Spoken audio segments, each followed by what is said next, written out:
नमस्कार दोस्तों, स्वागत है आपका आज की फटाफट बड़ी खबरों में। एक बार फिर हम हाजिर हैं आज की सभी बड़ी खबरों को लेकर। इस वीडियो में हम आपको बताने वाले हैं आज की बेहद बड़ी खबरें, लिहाजा इस वीडियो को पूरा आखिर तक देखें। इसलिए दोस्तों इस वीडियो को लाइक और शेयर भी ज़रूर कर दें। आज की बड़ी खबरों में हम आपको बताएंगे, जी हाँ दोस्तों, मानसून सत्र के पहले दिन 17 सांसद कोरोना पॉजिटिव पाए गए। जी हाँ, देश में मानसून सत्र के दौरान संसद भवन में कोविड प्रोटोकॉल का विशेष ध्यान रखा जा रहा है। बताया गया है कि बिना कोविड टेस्ट की नेगेटिव रिपोर्ट दिखाए कोई भी सांसद, कर्मचारी या पत्रकार इस सत्र के दौरान संसद में दाखिल नहीं हो सकता है। लोकसभा और राज्यसभा सचिवालय इस बात को सुनिश्चित कर रहे हैं कि कोई भी व्यक्ति बिना कोविड टेस्ट रिपोर्ट दिखाए संसद में प्रवेश ना पा सके। इसलिए रविवार को अधिकांश सांसदों के कोविड सैंपल लिए गए थे, ताकि जब सोमवार को सत्र भी शुरुआत हो तो उनके पास अपनी कोविड की रिपोर्ट हो। इन सांसदों के कोरोना पॉजिटिव पाए जाने की खबर से कुछ देर पहले ही केंद्रीय स्वास्थ्य मंत्री डॉक्टर हर्षवर्धन ने संसद में कोरोना के बारे में सूचना दे रहे थे। उन्होंने संसद में कहा कि 4 महीने के लॉकडाउन की वजह से भारत में कोरोना के करीब 14 से 29 लाख केस बचे और 37 से 78 हज़ार लोगों की जान बचाई जा सकी है, जो कोविड-19 के कारण हो सकती थी। उन्होंने सदन में कहा है कि लॉकडाउन के 4 महीनों में भारत को हेल्थ इंफ्रास्ट्रक्चर सुधारने का वक्त मिला, महामारी के लिए खिलाफ एक रणनीति बनाने का भी समय मिला। हम बेहतर संसाधन जुटा पाए और पीपीई सूट, N95 मास्क और वेंटिलेटर जैसी जरूरी चीज़ों के उत्पादन व्यवस्थित कर पाए। अब हम इन चीज़ों को तैयार करने के लिए आत्मनिर्भर हो चुके हैं।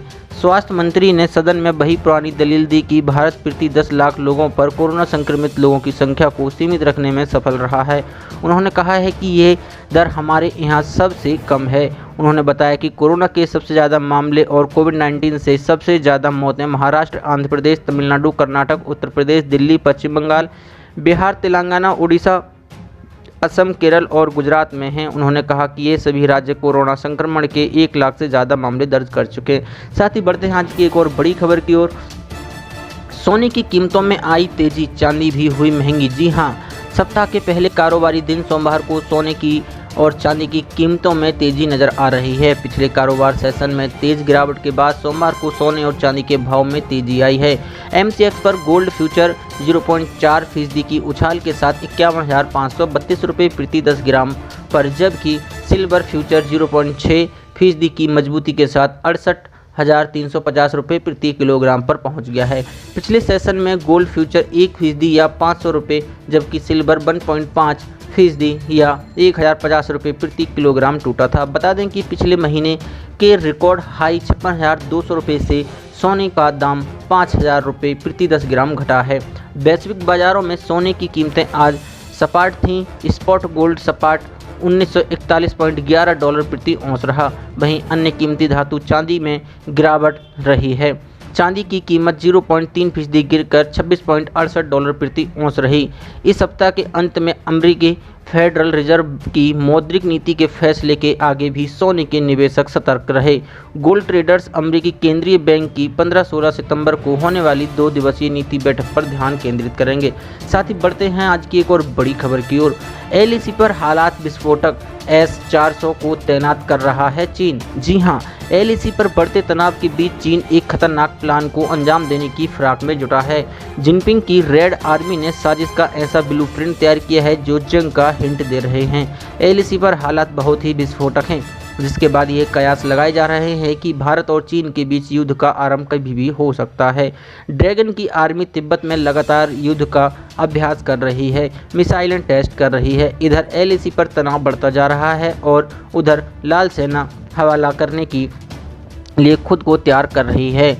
इस बीच वो नई चाल चलने की प्लान तैयार कर रहा है। खबर है कि ड्रैगन LAC पर अपने सबसे खतरनाक मिसाइल सिस्टम S-400 को तैनात करने वाला है। घातक राफेल भारतीय वायुसेना में शामिल हो चुके हैं। इन्हें लद्दाख से सिर्फ 427 किलोमीटर दूर अंबाला एयरबेस पर तैनात कर दिया गया है। इस बात से ड्रैगन बहुत डरा हुआ है, इसलिए वो वास्तविक नियंत्रण रेखा पर अपने S-400 की तैनाती करने की दुस्साहस कर सकता है। चीन S-400 की तैनाती राफेल के हमले से बचने के लिए करने जा रहा है। S-400 रूस का मिसाइल सिस्टम है। ये दुनिया का सबसे खतरनाक मिसाइल सिस्टम माना जाता है। चीन ने इसे रूस से खरीदा है, जिसे वो LAC पर तैनात कर सकता है। S-400 एक साथ 60 एयरक्राफ्ट को इंगेज कर सकता है। जमीन से हवा में मार करने वाली S-400 की मारक क्षमता अचूक है। ये एक साथ 3 दिशाओं में मिसाइल दाग सकती है। 400 किलोमीटर के रेंज में एक साथ कई लड़ाकू विमान को बर्बाद कर सकती है। ये बैलिस्टिक और क्रूज मिसाइलों पर भी हमला करने का क्षमता रखती है। यहाँ तक कि ये ड्रोन को भी निशाना बना सकता है। ये दुश्मनों के फाइटर प्लेन ड्रोन मिसाइल का पीछा करता है और उसे बर्बाद कर देता है। इसके रडार में आने के बाद दुश्मन का बचना नामुमकिन हो जाता है। साथ ही बढ़ते हैं आज की एक और बड़ी खबर की ओर। योगी सरकार ने बनाई नई स्पेशल फोर्स, बिना वारंट तलाशी लेने गिरफ्तार करने का होगा अधिकार। जी हां, योगी सरकार ने एक नई टीम बनाई है। जो उत्तर प्रदेश की योगी सरकार ने नए विशेष सुरक्षा बल का गठन किया है। इस बल की शक्तियां केंद्रीय औद्योगिक सुरक्षा बल यानी CISF के समान ही होगी। इस फोर्स के पास बिना वारंट के तलाशी लेने और किसी को भी गिरफ्तार का अधिकार होगा। राज्य सरकार ने रविवार को यह जानकारी दी। Uttar Pradesh special security force यानी UPSSF उत्तर प्रदेश में उच्च न्यायालय, जिला न्यायालयों, प्रशासनिक कार्यालय एवं परिसर व तीर्थ स्थल, मेट्रो रेल, हवाई अड्डा, बैंक, अन्य वित्तीय, शैक्षिक संस्थान, औद्योगिक संस्थान आदि की सुरक्षा व्यवस्था करेगी।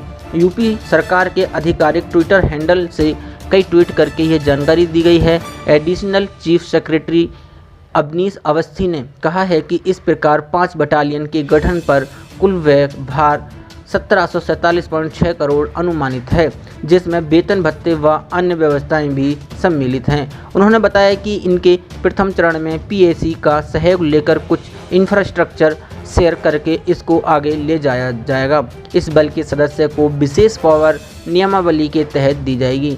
अवस्थी ने कहा है कि महत्वपूर्ण प्रतिष्ठानों की सुरक्षा हेतु वर्तमान में 9,919 कर्मी कार्यरत रहेंगे। विशेष सुरक्षा बल के रूप में प्रथम चरण में 5 बटालियन का गठन किया जाना प्रस्तावित है। इन बटालियनों के गठन हेतु कुल 1913 नए पदों का सृजन किया जाएगा। उन्होंने बताया कि यह बल UPSSF मुख्यमंत्री योगी आदित्यनाथ का ड्रीम प्रोजेक्ट होगा। ट्वीट में एडिशनल चीफ सेक्रेटरी के हवाले से बताया गया है कि बल का कोई सदस्य किसी मजिस्ट्रेट के किसी आदेश के बिना तथा किसी वारंट के बिना किसी व्यक्ति को गिरफ्तार कर सकता है। वारंट के बिना तलाशी लेने की शक्ति भी इस फोर्स के पास होगी। सरकार के हालिया कदम को लेकर कई लोगों ने सवाल उठाए हैं। कई आलोचकों का कहना है कि तलाशी लेने और गिरफ्तारी करने के लिए अधिकार का दुरुपयोग किया जा सकता है। सरकार की ओर से इन आलोचनाओं पर फिलहाल कोई औपचारिक जवाब नहीं दिया गया है। हालांकि सूत्रों ने रेखांकित किया है कि Uttar Pradesh special security force के पास CISF जैसी ही शक्तियां होंगी। केंद्रीय बल CISF महत्वपूर्ण प्रतिष्ठानों की सुरक्षा करता है। महंगाई भत्ता और पेंशन को लेकर बहुत ही बड़ी खबर है, जो कि सभी केंद्रीय कर्मचारी और राज्य कर्मचारी पेंशनरों को जानना बहुत ही जरूरी है। इससे पहले मैं आपको बता दूं, अगर आपने हमारे चैनल को सब्सक्राइब नहीं किया है तो चैनल को सब्सक्राइब कर लें और इस वीडियो को लाइक शेयर जरूर करें। सरकारी अधिकारियों व कर्मचारियों को लेकर शासन ने किया यह बड़ा निर्णय। सेवानिवृत्ति हो चुके अधिकारियों व कर्मचारियों को फिर से विभागों में तैनाती देने या अनुबंध पर रखने पर शासन ने सशर्त रोक लगा दी है। कहीं अगर तैनाती देनी भी है तो संबंधित विभाग को ये लिख कर देना होगा कि विभाग में पद को धारण करने वाला कोई योग्य आदमी नहीं है। पदोन्नति में इस तरह के प्रमाण लेटर को भी परखा जाएगा व इस तरह के अक्षम अधिकारियों की जरूरत सेवानिवृत्ति पर भी विचार किया जाएगा। मुख्य सचिव ओम प्रकाश की ओर से जारी आदेश के मुताबिक विभागों में पुनर्नियुक्ति के गए अफसर 6 माह से लेकर 1 वर्ष के अंदर अंदर विभाग के अन्य अधिकारियों को प्रशिक्षित करेंगे। जिन विभागों में सेवानिवृत्ति आयु 62 साल से अधिक है, वहां किसी भी सूरत में पुनः नियुक्ति नहीं की जाएगी। मुख्य सचिव ने यह भी बोला है कि कार्मिक व सतर्कता विभाग की सहमति के बिना की गई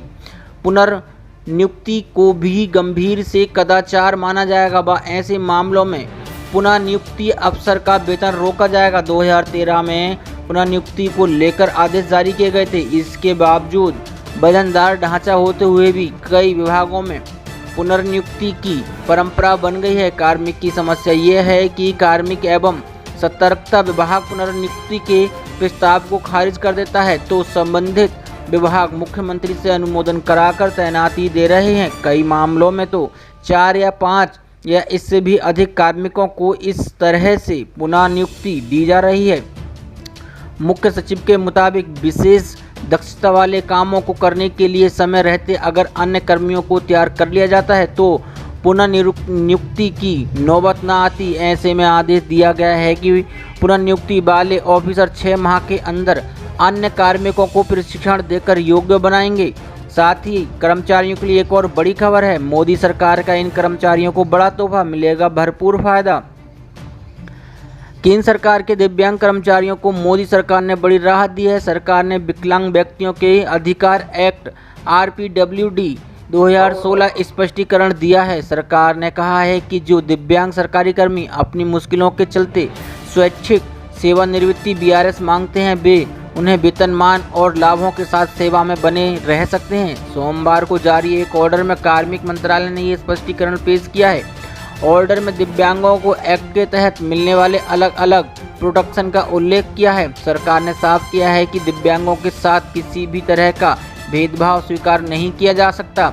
विकलांग व्यक्तियों के अधिकार एक्ट 2016 की धारा 2020 के प्रावधानों का हवाला देते हुए ये कहा गया है कि सरकारी संस्थानों को विकलांग कर्मचारियों को उचित और अनुकूल वातावरण मुहैया कराना होगा। दिव्यांगता के आधार पर किसी व्यक्ति को प्रमोशन से नहीं रोका जाएगा। रोजगार से जुड़े मामलों में ऐसे कर्मचारियों से किसी भी तरह का भेदभाव नहीं किया जाएगा। साथ ही सरकारी कर्मचारियों को मोदी सरकार ने बड़ा तोहफा दिया है, महंगाई भत्ता को 21% बढ़ा दिया है। जी हां दोस्तों, लॉकडाउन के चलते महंगाई भत्ता अब 4% एक्स्ट्रा मिलेगा और रोका गया महंगाई भत्ता भी सरकार एरियर सहित देगी। महंगाई भत्ता को लेकर मोदी सरकार ने बड़ी खुशखबरी दी है।